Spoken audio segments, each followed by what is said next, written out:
Hello, welcome back to the Personal Transformation Podcast. My name is Dan Storey, author of the Personal Transformation Blueprint. And in this episode, we're going to be talking about excuses. All right, excuses, those things that get in the way of us making progress for whatever reason. Let's dive into what excuses are, why we use them, and in theory, how can we overcome them? Now, before you start listening to this and thinking, oh, this guy's perfect, no way. Let me tell you, I have plenty of excuses. I've used all of them on myself. But in many instances, I've actually run out of excuses. I've got to a point in my life where I'm like, oh, come on. And you hear the excuses after a while, and they just don't land in the same way that they used to, right?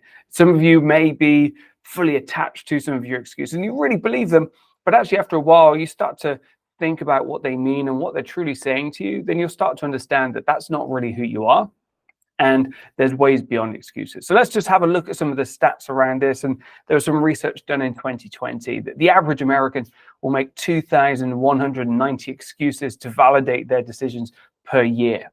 So that's over 2,000 a year. That's about 6 excuses a day. 6 excuses a day. And what are the top ones? Well, I'm sure you can probably guess them. Maybe you've used them yourself to get out of certain things that you don't want to do.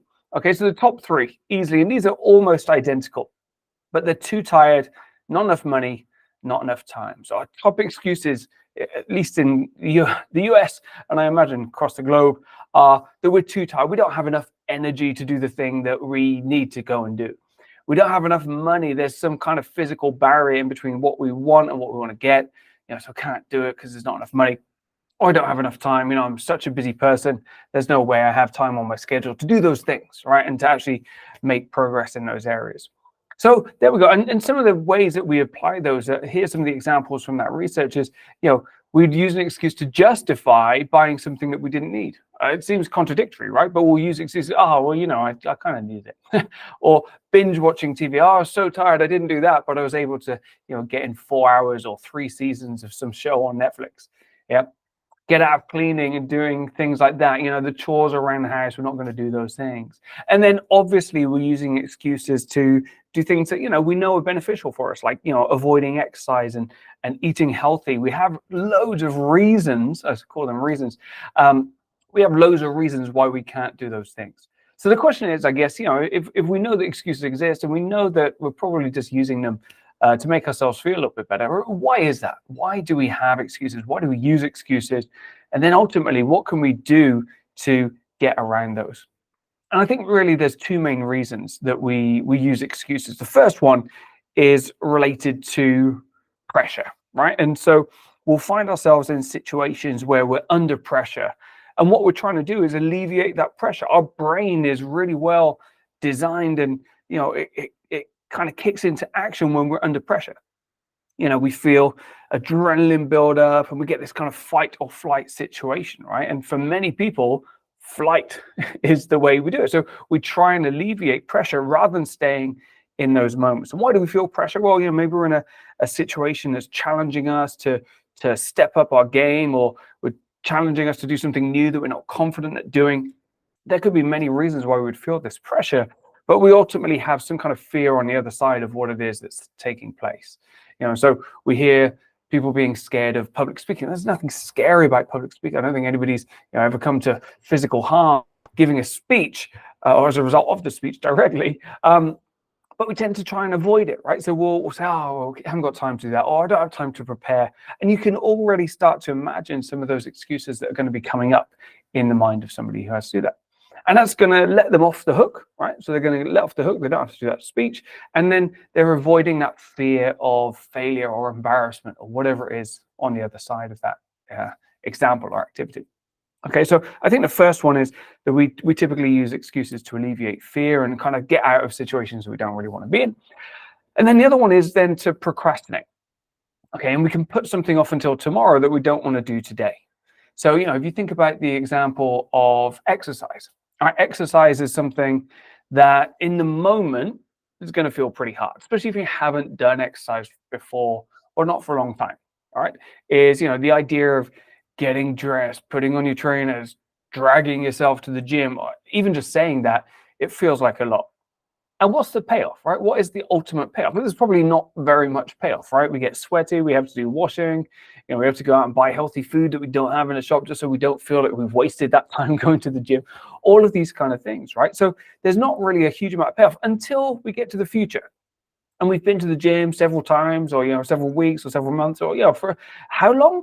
Oh, I can't be bothered to wait that long. Let me just chill out, and instead of going to the gym, let me watch Netflix. And so we excuse ourselves from doing the things that we know we need to do because the benefit is down the line, right? And we know we have this concept of temporal discounting in our brain, which says things in the now, immediate gratification, we value that higher than benefits that are going to come in the future. So even though exercise will, in theory, make us healthier, fitter, have more energy, keep our weight managed, balance our blood sugar, all of those benefits, that's tomorrow's benefit, right? And today, here's my challenge. You don't understand that. You don't understand. I had a long day at work. You don't understand, I've had to do all of these things and all of these challenges are coming in my way. You just don't understand. And you're right.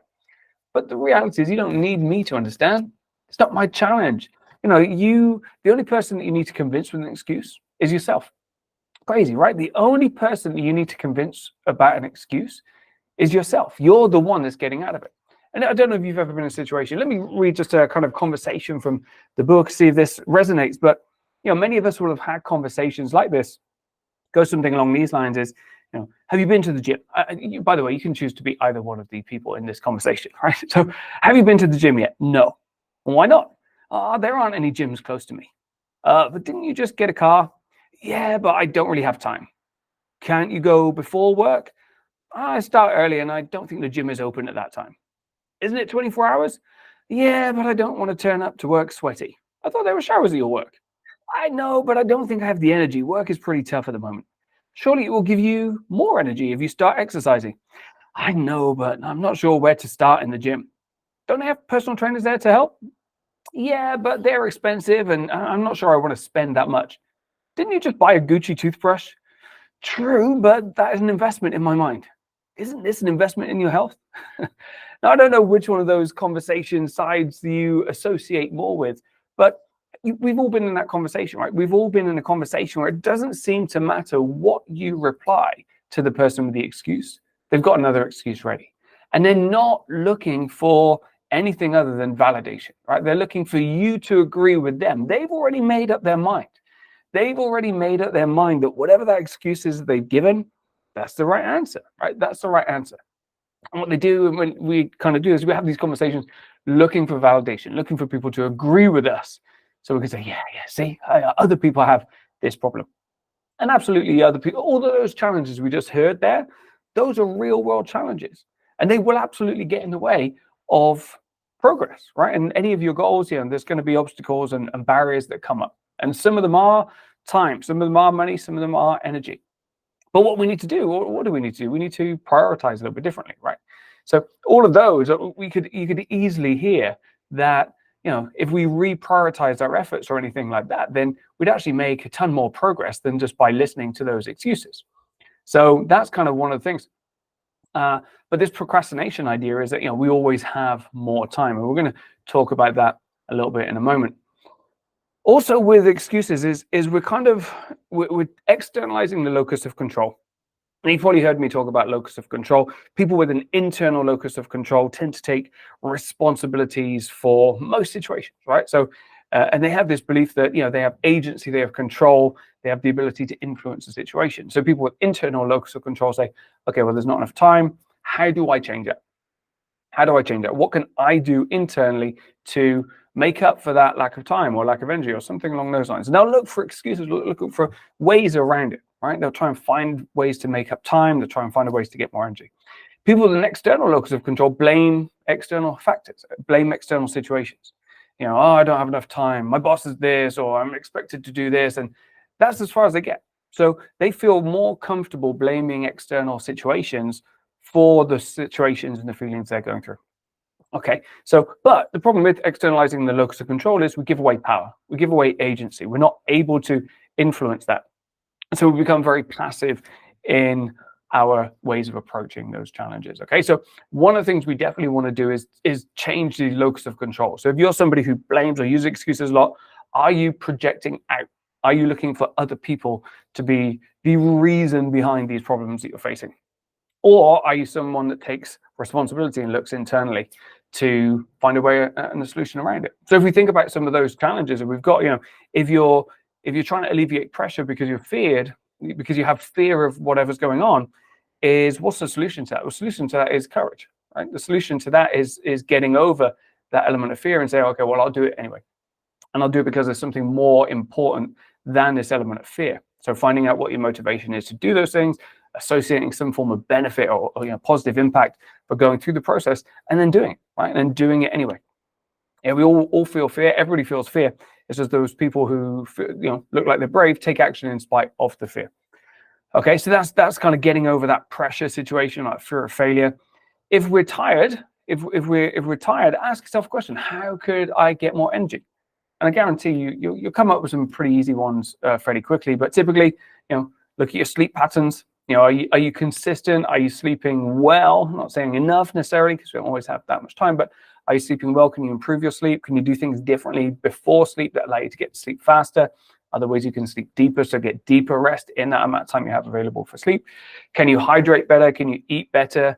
Are you reliant on supplements and stimulants to get yourself through the day? If so, how can you manage that so you get a healthier, more natural energy? I shouldn't talk about that. I have a lot of coffee, but tend to balance that off as well. What can you do in terms of managing your energy so you get more energy, or at least balance it throughout the day? So take responsibility. What is it you can do? If you don't have enough money, then be creative. You don't need a lot of money to be able to do a lot of things. Okay. Yes, there are premium ways of doing anything, right? If you look at the kind of, starting a business, there's definitely businesses you can buy into. I don't know what the cost is for a McDonald's franchise, but it's close to $1 million or something like that. This is expensive, but you can start a side hustle. And there's a book out there, $100 business. I'll kind of get the reference, but I think it's Chris Guillebeau, $100 startup. There you go. Check that out. It's a super cheap way of getting started in a side business. You don't need to think of what the premium offer is all the time. Just get creative. And then if it's time that's the challenge, then prioritize better, right? Prioritize better. We have 24 hours a day. We sleep 6, 7, 8 of those. Still leaves us, around 16, 17, 18 hours a day. What are you doing for that? Well, if you take out 10 hours, let's say it's 10 hours work plus commute, still 8 hours. What are you doing for that 8 hours? So most people will excuse because they haven't got time, because they waste time or they don't invest it effectively. Just think about how can you effectively invest time. And time is important, right? Because we're coming back to this idea of procrastination. We put off to tomorrow what we could do today. And actually, that's an element of fear. We're not facing up to our responsibilities, not facing up to whatever reason it is. We're using this excuse, but we have this mistaken belief that there's always a tomorrow. And there's really not, right? There's really not. It's crazy. And we all kind of get to this point in life where we realize that tomorrow isn't always going to be there. Okay. And I think there's a great letter by Seneca, and it's called On the Shortness of Life. And last year I lost somebody very close to me, and the time was taken a little bit too short. And I read this letter, and it actually gave me a lot of things to reflect on. And there's a piece in the letter, it's kind of near the start. Let me just read it to you. And it says, "It's not that we have a short space of time, but that we waste much of it. Life is long enough, and it has been given in sufficiently generous measure for us to allow the accomplishment of the very greatest things if the whole of it is well invested." This is the idea that we have loads of time, we do, but we take it for granted. We don't use it, we don't invest it, we don't take as much of that and live it fully. We just last throughout it. And so here's the challenge: is rather than thinking that we always have tomorrow, understand that time is slowly running out, and we should take advantage of today. Carpe diem, seize the day, seize this opportunity. This is the best time for you to put in the effort to whatever your goals or ambitions are. So listen to excuses, hear them, understand that you're only trying to kid and convert yourself and your own way of thinking to believe that. And actually, if you really listen to them, you could kind of quite easily get over them. Don't look externally, or if you do have conversations, find someone that will challenge you. Have a conversation with someone, the people that you have a conversation with, and they'll call you on your BS. Absolutely go and tell them that you're tired, or you don't have enough time, or don't have enough money. they'll quickly convert you and say, okay, we'll challenge you. And then let go of the excuse. And to be honest, action. If you take action, you'll find that most excuses fade anyway. Okay, so excuses, they're one of those things that they come up, all of us have them. All right. And the people who are able to get over them and take action and make progress towards their goals, they're the ones that are going to be successful. And if you're not able to get over your excuses, then you're going to find yourself spending a lot of time sitting on the sofa wondering what everybody else is doing. Hope this has been useful. I hope it's been a good reflection on some of your habits and excuses. And if it has, then, smile and laugh, but let's go and take action anyway. Okay. See you on the next episode.